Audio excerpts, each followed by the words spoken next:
Part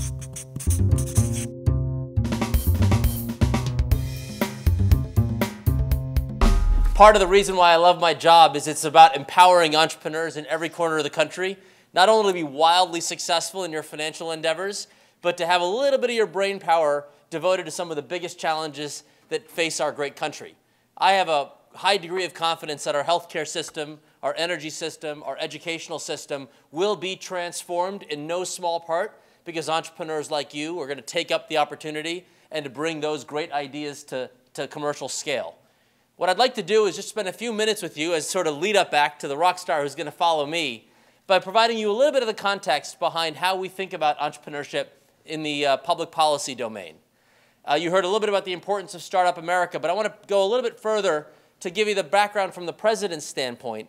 If you even went back maybe a month and a half ago when he introduced the Jobs Act, the president outlined a number of key initiatives that were specifically focused on promoting entrepreneurship. And I have this particular excitement around young entrepreneurs who are demonstrating the can-do spirit that makes us such a great country. You see that in every community we visit.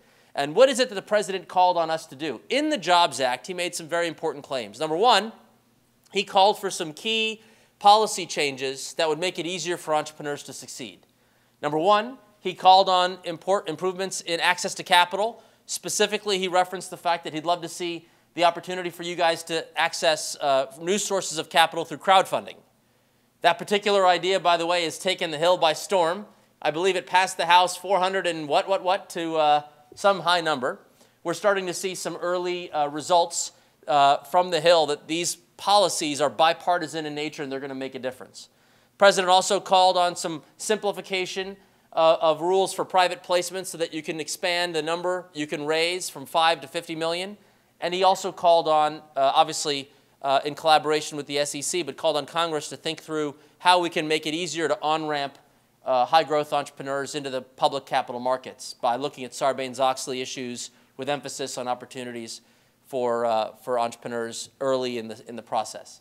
The president also called on Congress to modernize the unemployment insurance system to allow, and I think Ari or someone made a comment on that when I was walking in the room, to allow entrepreneurs who are today receiving unemployment compensation to essentially translate the job-seeking aspect of the requirements to participate in unemployment and allow you to be a job creator. That is, allow you to transition to be an entrepreneur while drawing down unemployment so that you could actually create a job as much as seek a job. And the president's called on these policy changes, and he's been talking about them for months, and the administration's been working on these issues for the past year. Because as in January, this very same room, we gathered stakeholders to launch Startup America Partnership, and it began with a dialogue with the American people to hear policy ideas like crowdfunding, like strengthening or improving the on-ramp to the Sarbanes-Oxley reform. Listening is a key part of this process. 3 immediate actions the president's taken in addition to calling on Congress to make change that are live right now. Number one, you obviously are aware of the fact that we've expanded eligibility for health insurance to 26. I can't tell you how many young entrepreneurs I've met have said, that one provision alone that allows me to stay on my parents' health insurance has given me the confidence and the freedom to run a startup. You wouldn't have otherwise thought of health insurance policy linking to startups, but in fact it's had effect. Number two, while we haven't been able to legislatively adopt the startup visa program, we have made administrative changes to make it easier and to clarify for entrepreneurs, immigrant entrepreneurs, that if you're here in this country to start a business that will hire Americans, we're going to find a way to make it work for you, make our immigration system work for you. So we clarified, for example, that whether you're applying for an EB-2 visa or an H-1B visa, under certain circumstances you can be an employer, that is the founder CEO, and the employee applying for these various immigration status, these cards. And so clarifying that has opened up more opportunities for immigrant founders who otherwise would find themselves in a corporation where they're following the the economics of their employer as opposed to venturing off on their own right. And then just about a week and a half ago, the president announced the most recent student loan improvements, where he adopted or expanded upon our income-based repayment plan, which makes it easier for you to start a business where you're not making any money and have the repayment plan to your student loans reflect the relatively modest salary that you're incurring when you're launching your business. We think these actions, not policies we need Congress to take action on, actions that we've done on our own, have already made a difference for entrepreneurs.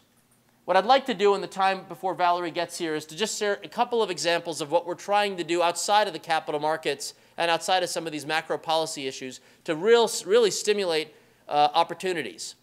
I will highlight 3 specific and tangible areas where you can get started right away. Because it's one thing for us to make the macro environment better for entrepreneurs. It's another to create a policy foundation to start absolutely new business models in industries that are desperate for transformational change. Healthcare. Just on Monday alone. How many of you are healthcare startups? A couple of you. Well, I hope you paid attention to Monday. We rolled out the $1 billion Healthcare Innovation Challenge. So that in Medicare right now, we want to change the way doctors and hospitals get paid so that they can keep us healthier and make money at the same time. That's the American way. So we're looking for new models of reimbursement, new reimbursement models that would allow it. As an example, a doctor today, if they did a FaceTime video chat with a patient for 6 minutes, couldn't get that reimbursed. But if they saw them in the office, brought them in for a visit, that is a reimbursable expense. If I wanted to text message a patient to make sure they were keeping on their meds, not reimbursable. If I brought them into the office for a visit to talk about their medication usage, reimbursable. So we're creating this unproductive healthcare system where basically better care coordination, better patient engagement tools, better data mining and analytics to inform doctors about which patients are more or less likely to be healthy or at risk of a sicker condition. None of that stuff has a business case today. But under this $1 billion plan, you have the opportunity to partner up with doctors and hospitals and to say in your little communities, we can invent a better way.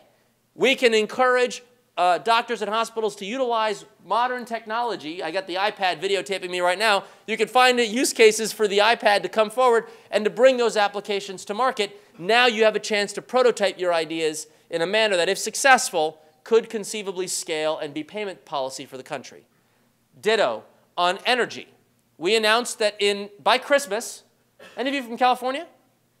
Ooh, a lot of love. Any of you in energy? A couple of you. We've convinced all 3 utilities in California that by Christmas, every Californian will be able to access their energy data by touching a simple green button that'll give them their energy consumption data in 1-hour increments going back a year.